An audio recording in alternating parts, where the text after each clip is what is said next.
હાલો friends, જય શ્રી કૃષ્ણ। આજે હું તમારી સામે શેર કરવાની છું ઓછા તેલમાં અને ફટાફટ 5 મિનિટમાં બનતો નાસ્તો। આ નાસ્તો ડાયટિંગ કરતા હોય તેના માટે બેસ્ટ ફૂડ છે। આ નાસ્તો બિલકુલ ઓછા તેલમાં બને છે, પણ શાકભાજીથી ભરપૂર હોવાથી એકદમ હેલ્ધી બને છે। તો આ નાસ્તાને આપણે સાંજના ભોજનમાં પણ લઈ શકીએ છીએ। તો ફટાફટ 5 મિનિટમાં બનતા નાસ્તાને બનાવવાનું આપણે સ્ટાર્ટ કરીએ।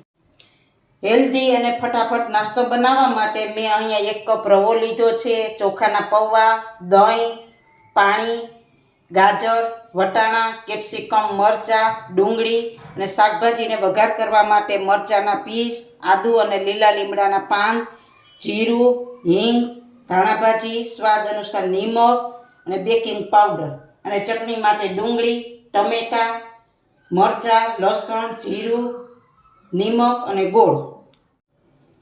તો આ બધું હવે આપણે મિક્સર જારમાં ક્રશ કરી લઈએ।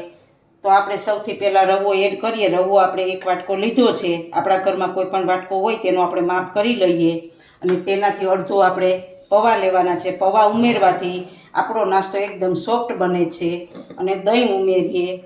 દહીં ન હોય તો તમે છાશ પણ ઉમેરી શકો છો। અને આપણે અડધો વાટકો પૌવા લીધા છે, તેનાથી અડધું આપણે પાણી ઉમેરીશું। સ્વાદ અનુસાર મીઠું ઉમેરીને આ બધું આપણે મિક્સરમાં ક્રશ કરી લઈએ। આપણી બધી વસ્તુ મિક્સરમાં બરાબર ક્રશ થઈ ગઈ છે અને આમ તમે જોઈ શકો છો ચમચાથી પડી જાય તેવું બેટર તૈયાર થઈ ગયું છે। તો એને આપણે મિક્સિંગ બાઉલમાં કાઢી લઈએ। ક્રશ કરેલા બેટરને હવે આપણે હાથથી 2-3 મિનિટ ફેટી લઈએ। ફેટવાથી આપણા બેટરમાં હવાના કણો ભરાય છે અને આપણો નાસ્તો એકદમ સોફ્ટ બને છે। આપણે હવે 2-3 મિનિટ થઈ ગઈ છે, તમે જોઈ શકો છો આપણું બેટર એકદમ ફ્લફી થઈ ગયું છે। હવે આપણા બેટરને ઢાંકીને 15 મિનિટનો રેસ્ટ આપીએ, એટલે આપણો રવો સરસ રીતના ફૂલી જાય। આપણું બેટર રેસ્ટ કરે છે ત્યાં આપણે આ બધું શાકભાજી સાતળી લઈએ। તો અહીંયા મેં 2 ચમચી તેલ મૂક્યું છે, તેમાં આપણે જીરું એડ કરીશું, મરચાંના પીસ છે, આદુ અને લીલા લીમડાના પાન, ચણાની દાળ છે, અડદની દાળ છે ને હિંગ છે। હવે આને બરાબર આપણે હલાવી લઈએ। દાળ બ્રાઉન કલરની થાય ત્યાં સુધી આપણે હલાવવાનું છે। આપણો અડદની દાળ અને ચણાની દાળનો નાસ્તામાં ખૂબ જ સરસ સ્વાદ આવે છે। આપણી દાળ બ્રાઉન કલરની થઈ ગઈ છે। હવે તેમાં ડુંગળી એડ કરીશું। ડુંગળી આપણે પહેલાં સાતળી લઈએ। આપણે સાતળવાનું છે બધું શાકભાજી।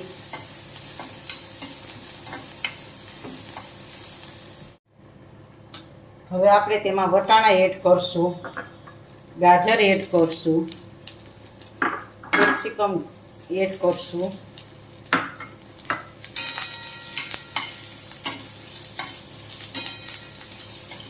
કારણ કે આપણે પછી આ બધું શાકભાજી આપણા નાસ્તામાં કૂક થઈ જશે। આમાં તમને મન ભાવતા વધારે શાકભાજી પણ ઉમેરી શકો છો। જેમ વધારે શાકભાજી હોય તેમ આપણા નાસ્તામાં ખૂબ જ સરસ સ્વાદ આવે છે। આપણે 15 મિનિટ થઈ ગઈ છે। હવે આપણે બેટરને ખોલીને જોઈ લઈએ। આપણો રવો સરસ ફૂલી ગયો છે, તમે જોઈ શકો છો। આપણું બેટર એકદમ નાસ્તા માટે તૈયાર થઈ ગયું છે। અહીંયા જો બેટર તમને થોડુંક થીક લાગતું હોય તો તેમાં તમે પાણી એડ કરી શકો છો, અને જો થોડુંક વધારે પડતું પતલું લાગતું હોય તો તેમાં તમે થોડોક રવો પણ એડ કરી શકો છો। હવે તેમાં આપણે આ તૈયાર કરેલા શાકભાજી એડ કરી દઈએ।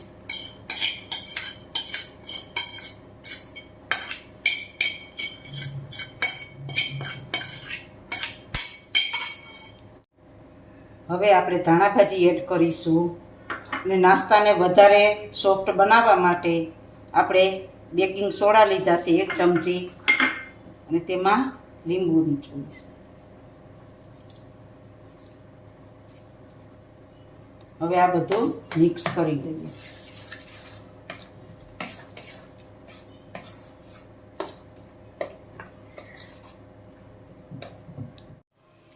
હવે આપણા બેટરમાં બધું શાકભાજી બરાબર મિક્સ થઈ ગયું છે અને નાસ્તા માટે આપણું બેટર એકદમ તૈયાર થઈ ગયું છે.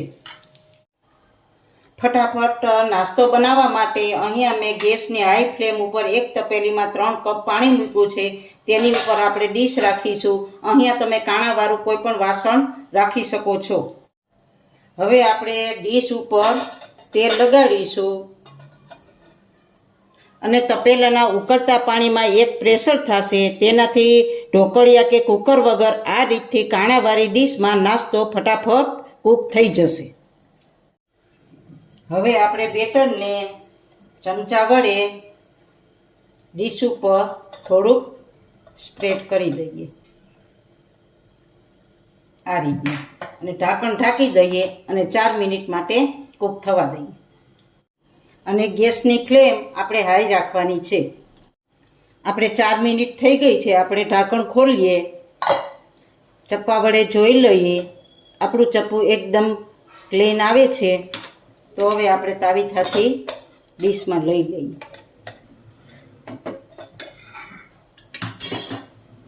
આપણે પાછું તેલ લગાડીને આપણા બેટરને ચમચા વડે સ્પ્રેડ કરી દઈએ.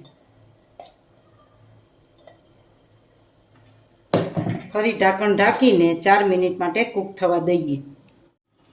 તો મસાલા સાથે આપણે ચટપટી ચટણી ખાવા માટે મેં અહીંયા 2 મીડિયમ સાઇઝના ટમેટાં લીધા છે, 1 ડુંગળી લીધી છે, 4 લસણની કળી લીધી, 1 ચમચી જીરું, સ્વાદ અનુસાર મીઠું, ગોળ અને કલર લઈ આવવા માટે લાલ મરચાં. તો આને હવે મિક્સર જારમાં ક્રશ કરી લઈએ. આપણી ચટણી મિક્સરમાં ક્રશ થઈ ગઈ છે.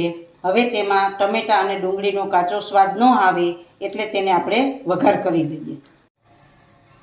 હવે વઘાર માટે મેં અહીંયા એક કડાઈમાં 2 ચમચી તેલ મૂક્યું છે. તેલ આપણું ગરમ થઈ ગયું છે. તેમાં રાઈ ઉમેરીએ, જીરું ઉમેરીએ, હિંગ ઉમેરીએ. હવે આપણી ચટણી ઉમેરીએ,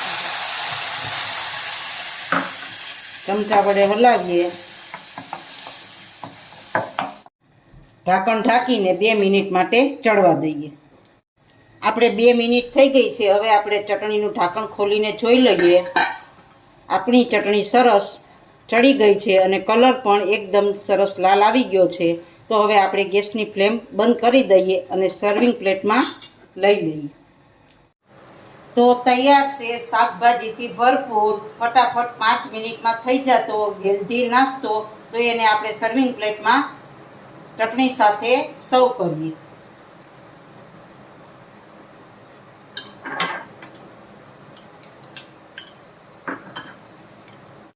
અહીંયા મારી રેસીપી પૂરી કરું છું. જો તમને મારી રેસીપી ગમી હોય તો મારા વિડીયોને લાઈક કરજો, શેર કરજો અને મારી ચેનલને સબસ્ક્રાઈબ કરજો. ફરી મળીશું નવી રેસીપી સાથે. બાય. જય શ્રી કૃષ્ણ.